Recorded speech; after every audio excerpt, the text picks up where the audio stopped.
Chapter 29. Free Energy Cover-Up. Not only does the technology exist for unlimited cheap free energy, but it is being suppressed by the Illuminati in order to maintain their energy monopoly. This is a quote by J. McCall Thomas Hayes in the late 1880s. Trade journals in the electrical sciences were predicting free electricity in the near future. Incredible discoveries about the nature of electricity were becoming commonplace. Within 20 years there would be automobiles, airplanes, movies, recorded music, telephones, radio and cameras. The general public were encouraged to envision a utopian future filled with modern transport and communication as well as jobs, housing and food for all. So where did all this new technology go? Was the pent-up excitement about free electricity just wishful thinking or even a lie? The answer is no. Spectacular new energy technology was developed along with other new breakthroughs. Since that time, multiple methods for producing vast amounts of energy at extremely low cost have been developed. None of these new technologies have made it to the open consumer market. Following is a list of new energy technology. The common denominator is that they all use a small amount of one form of energy to control or release a large amount of a different kind of energy. Radiant energy. Nikola Tesla's magnifying transmitter, T. Henry Moreau's radiant energy device, Edwin Gray's EMA motor and Paul Bauman's T-Statica machine all run on radiant energy. This natural energy can perform the same wonders as ordinary electricity at less than 1% of the cost. It does not behave exactly like electricity, which has contributed to the scientific community's misunderstanding of it. The Methernither community in Switzerland currently has 5 or 6 working models of fuel-less, self-running devices that tap into this energy. Permanent magnets. Dr. Tom Bearden has 2 working models of a permanent magnet-powered electrical transformer. It uses 6-watt electrical input to control the path of a magnetic field coming out of a permanent magnet. By channeling the magnetic field, first to one output coil and then a second repeatedly and rapidly, the device can produce a 96-watt electrical output with no moving parts. Multiple inventors have working mechanisms that produce torque from permanent magnets alone. Super-efficient electrolysis. Water can be broken down into hydrogen and oxygen using electricity. When water is hit with its own molecular resonant frequency, it collapses into hydrogen and oxygen gas with little electrical input. Hydrogen fuel can drive engines for the cost of water. Cold fusion. Though initial claims were debunked, cold fusion is very real. Not only had excess heat production been repeatedly documented, but also low-energy atomic element transmutation has been catalogued, involving dozens of different reactions. There are dozens of other systems, many viable and well-tested. This short list becomes viable to make the point that new energy technology is here and has been here for a while. It offers the world pollution-free energy abundance for everyone, everywhere. It is now possible to stop the production of greenhouse gases and shut down the nuclear power plants.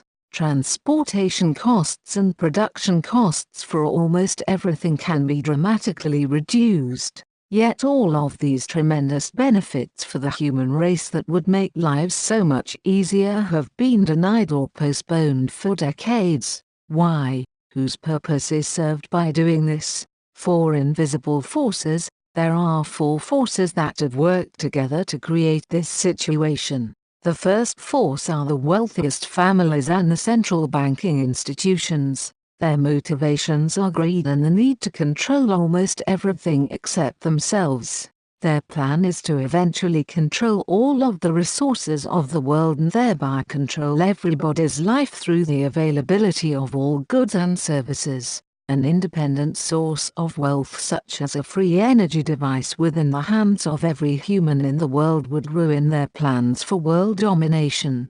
They don't want competition. The weapons that they use to enforce this are intimidation, expert debunkers, buying and shelving of technology, and the murder of inventors. They also promote the scientific theory that free energy is impossible. Second force, national governments. The problem is related to the maintenance of national security. There is a constant jockeying for position and influence in world affairs, and the strongest party wins. In economics, it's the golden rule: the one with the gold makes the rules.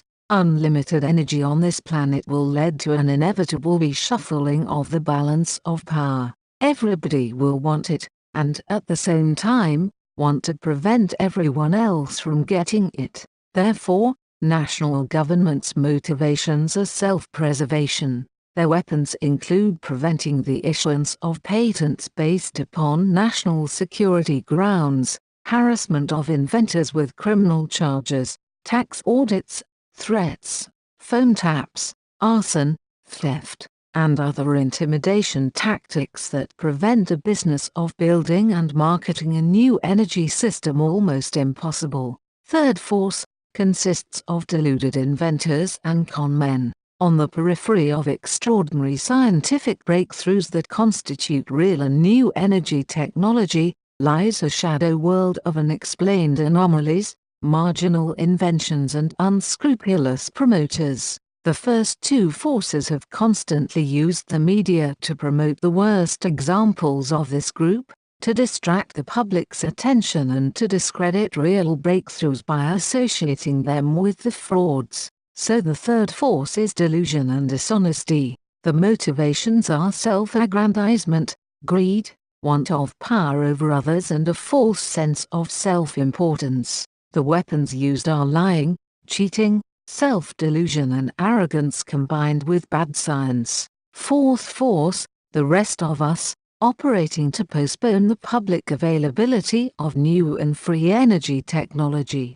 It may be easy to see how narrow and selfish the motivations of the other forces are, but actually, these motivations are still very much alive in each of us as well. Like the wealthiest families, don't we each secretly harbor illusions of false superiority and want to control others instead of ourselves? Also, wouldn't you sell out if the price were high enough? Or like governments, don't we each want to ensure our own survival? Or like the deluded inventor, don't we trade a comfortable illusion once in a while for an uncomfortable fact? Or don't we still fear the unknown, even if it promises a greater reward?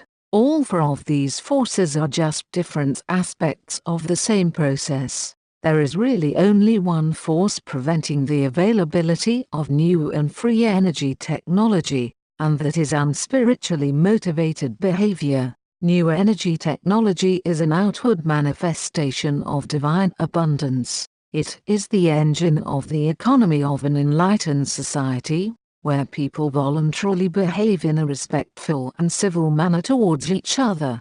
Unspiritualized humans cannot be trusted with new energy. They will only do what they have always done, which is to take advantage of each other, or kill each other and themselves in the process. An opportunity. What is new now is that you and I can communicate with each other now better than at any time in the past because of the internet. The internet offers us the fourth force, an opportunity to overcome the combined efforts of the other forces preventing new energy technology from spreading. What is starting to happen is that inventors are publishing their work, instead of patenting it and keeping it secret. More and more people are giving away information on these technologies in books, videos, and websites. While there is still a great deal of useless information about new energy on the internet, the availability of good information is rising rapidly. All of us constitute the fourth force. If we stand up and refuse to remain ignorant and actionless, we can change the course of history. Only mass action can create the world that we want. The other three forces will not help us put a fuel-less power plant within our homes. New energy technology will change everything about the way that we live, work, and relate to each other. It obsoletes greed and fear for survival. But like all exercises of spiritual faith, we must first manifest generosity and trust in our own lives. New energy technology is here and has been here for decades. Unfortunately, such technology has been suppressed because it would bring down the global financial system and the monopolies. In fact, I believe that the secret societies may have even used the technologies against us. Communication technology and the internet have torn the veil of the secrecy off the fascinating fact. People all over the world are starting to build new energy devices. The bankers and governments don't want this to happen, but cannot stop it. Tremendous economic instabilities and wars will be used to distract people's attention from the new energy movement. Western society is in many ways spiraling towards self-destruction due to the accumulated effects both of greed and corruption. New energy technology cannot stop this trend. If, however, you have a new energy device, you may be better positioned to support the transition that is underway. The question is, who will ultimately control the emerging world government, the first force, or the fourth force? Those who choose the latter may live to see the dawn of the world of new energy. In my book, Spirituality from the Stars and Spirituality from the Stars for Women, I included a chapter on the environment. Within these books I wrote the following: Mother Earth has begun to tire of the abuse laid down upon her by some of her children. She is a spiritual, living, breathing being and has been treated as a commodity by some.